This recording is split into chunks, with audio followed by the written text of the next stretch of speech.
So the next part of the project would be applying a theory to the stage that is specifically picked. So I picked the social learning theory because I feel social learning theory is very helpful, and it is also very relatable. So people learn through the interactions that they have with others, by observing them, by imitating them, and by modeling those behaviors that they see.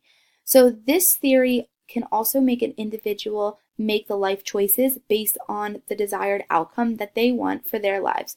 So a great example of this would be if somebody lives in a city or a rougher neighborhood that has gangs and gang violence, they could either go towards the gang violence, seeing that, they make money, they attract the opposite sex, that they live this lavish lifestyle, or they could go the opposite direction and they could say, I don't want that for my life.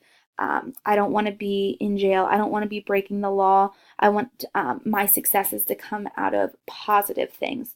So for the life stage that we really focused on would be the impact of the alcoholic father's negative behaviors on the interviewee.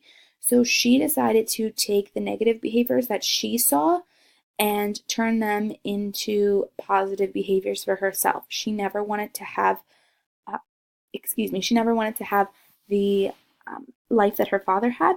So she did not want to drink. She did not want to make anyone feel as though they were less than or not loved. And she wanted to do the opposite of what he did.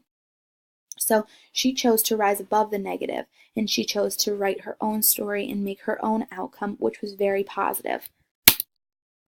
So the theory limitations that I discussed were primarily in Erikson. So for Erikson, the issues would be that, everyone is different. So the constructed stages that he has and the age ranges for those stages do not fit everyone because everyone is different. And that's what makes society differences. So the societal norms have changed. Having children without being married. Back in, other times, you had, a woman was a homemaker. So they had children and they were set to be at home. Now you have individuals having children without, being married or without having those roles.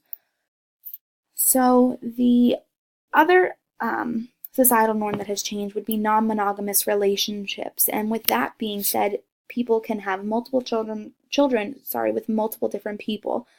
Gender role changes, especially with women in the workplace. Women in the workplace is huge. And most times in society, what I see is that women put career before their family. So they decide to explore their career options and maybe settle down later in life or adopt. Also, sexual preference differences with the LGBTQ community, that was never really a thing. When, my aunt was growing up, there were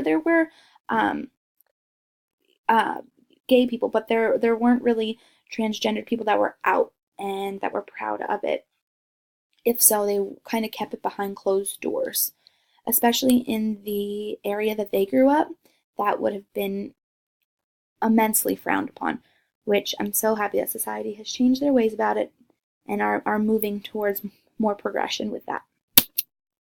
So my references are as follows. I integrated them from my annotated bibliography, and I really hope you liked my oral video presentation on older adults. Thank you.